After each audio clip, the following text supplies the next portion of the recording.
Hello મિત્રો, તો આજે હું તમારી સાથે શેર કરવા જઈ રહી છું પાલક ખીચડીની રેસીપી. સ્વાગત છે તમારું મારા કિચનમાં, રસોઈ હાઉસ ગુજરાતીમાં. તો મિત્રો, આજે આપણે પાલક ખીચડી બનાવવાના છીએ. એકદમ હેલ્ધી પણ છે. તો અને પાલકની સિઝન હોય ત્યારે તમે આ અચૂકથી બનાવી શકો છો મિત્રો. તો ખૂબ જ સરસ લાગે છે. તો આની રેસીપી આપણે જોઈ લઈએ છીએ. તો સૌથી પહેલાં મેં અહીંયા આગળ 1 કપ જેટલો ચોખા લઈ લીધા છે અને અડધી વાટકી એટલે અડધીથી પણ અડધી 1/4 કપ અહીંયા આગળ આપણી જે મગ ફોતરાવાળીની પીળી મગની દાળ આવે છે એ લેવાની છે અને 1/4 કપ અહીંયા આગળ તુવેર દાળ લેવાની છે. તો મિત્રો, આ ખીચડી બનીને ખૂબ જ સરસ તૈયાર થઈ જાય છે. તો આ ખીચડી આપણે ઢીલી બનાવવાની છે. જે કઠણ આવે છે કડક ખીચડી એવી નથી બનાવવાની, ઢીલી ખીચડી બનાવવાની છે. તો અહીંયા આગળ મેં સૌથી પહેલાં શું કરેલું છે મિત્રો, કે આ જે ચોખા હતા અને ચોખા અને દાળને બરાબર ધોઈ લીધા છે અને એમાં ચોખા અને દાળથી ડબલ જેટલું પાણી નાખી દીધું છે મિત્રો. એનાથી ડબલ પાણી નાખશો તો શું થશે કે એક ખીચડી ઢીલી બનશે. અહીંયા હવે આની અંદર અમે મીઠું અને હળદર નાખી દીધી છે. એનાથી શું થશે, એનો કલર પણ ખૂબ જ સરસ આવી જશે. અને 1 ચમચી આપણે ભરીને ઘી નાખીશું મિત્રો. તો આ સ્ટેપ કરવાનું તમારે ખૂબ જ જરૂર છે. સાદી ખીચડી તમે ખાશો ને મિત્રો, તો ત્યારે પણ તમે ઘી નાખશો તો એનો ટેસ્ટ ખૂબ જ સરસ આવે છે. તો 1 ચમચી ઘી નાખવાનું ના ભૂલતા. ઘીથી શું થશે, ખૂબ જ સરસ આપણી ખીચડી બનીને તૈયાર થશે. તો મિત્રો, અહીંયા આગળ મેં એક પાલકની આખી જોડી લીધેલી છે. તમને પાલક વધારે પસંદ હોય તો તમે વધારે પણ નાખી શકો છો, પણ 1 જોડી તો ઇનફ જ છે. 1 જોડી તો તમારે નાખવાની છે મિત્રો. તો તમે જોઈ શકો છો મિત્રો, પાલક કેટલી સરસ એકદમ ફ્રેશ હતી. અને પાલક ફ્રેશ હશે તો જ ખીચડી ખાવામાં સરસ મજા આવશે. તો અહીંયા આગળ મેં પાલક જે છે, પાલકને આપણે સરસ રીતે સમારી લેવાની છે. અને અહીંયા આગળ જે પાલક છે એને ગ્રાઇન્ડ જ કરવાની છે. એની જે પેસ્ટ આવે છે એ જ બનાવીને તૈયાર કરવાની છે. એટલે મેં અહીંયા આગળ મોટી મોટી જ પાલકને કાપી લીધી છે. હવે પાલકને બરાબર રીતે આપણે પાણીમાં ધોઈ લેવાની છે. મેં 2 થી 3 ચોખ્ખા પાણીએ પાલકને ધોઈ લીધી છે મિત્રો.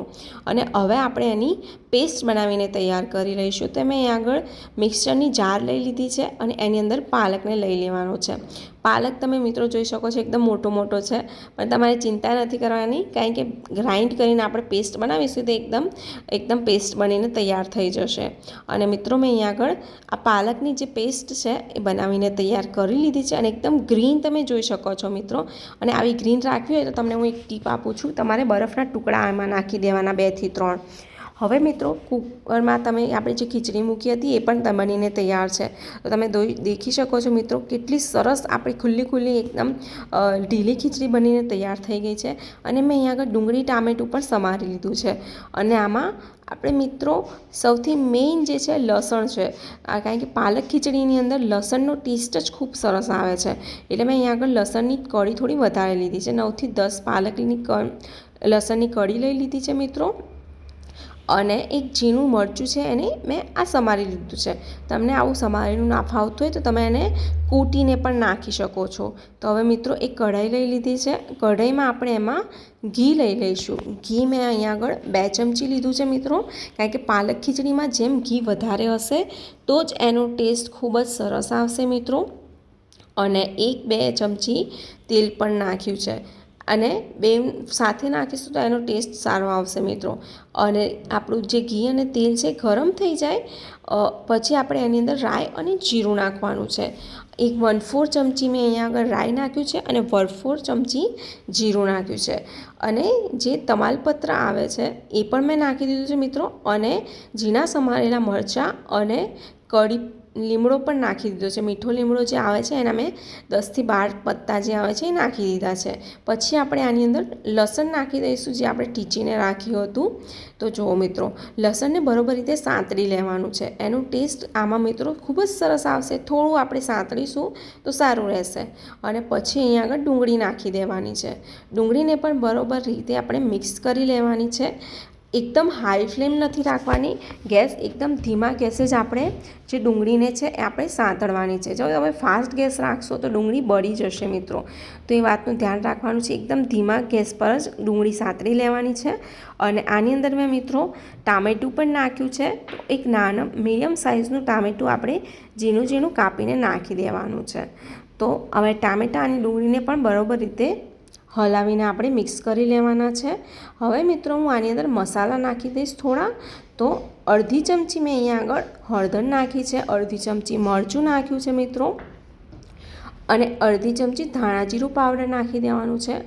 અને છેલ્લે મેં થોડો ગરમ મસાલો પણ નાખ્યો છે. તમે તીખું જેટલું ખાતા હોય તો વધઘટ તમે કરી શકો છો. હવે આપણે એમાં મીઠું પણ નાખી દઈશું. તો જુઓ મિત્રો, સ્વાદ પ્રમાણે આપણે એમાં મીઠું નાખી દેવાનું છે. અને છેલ્લે મિત્રો એક સૌથી સિક્રેટ જે મસાલો જે છે એ કિચન કિંગ મસાલો છે. તો કિચન કિંગ મસાલો તમે જરૂરથી એડ કરજો. એનાથી ટેસ્ટ તમે એકદમ રેસ્ટોરન્ટમાં ખાતા હશો ને પાલક ખીચડી એવો આવશે. અને મસાલા નાખ્યા પછી 2 થી 5 સેકન્ડ આપણે મસાલાને થોડા શેકી લેવાના છે મિત્રો. મસાલાને શેકીશું તો એનો ટેસ્ટ ખીચડીની અંદર ખૂબ જ સરસ આવશે. તો જુઓ મિત્રો, તમે જોઈ શકો છો કે આ આપણું ડુંગળી ટામેટાં અને મસાલો એકદમ સરસ રીતે શેકાઈ ગયો છે.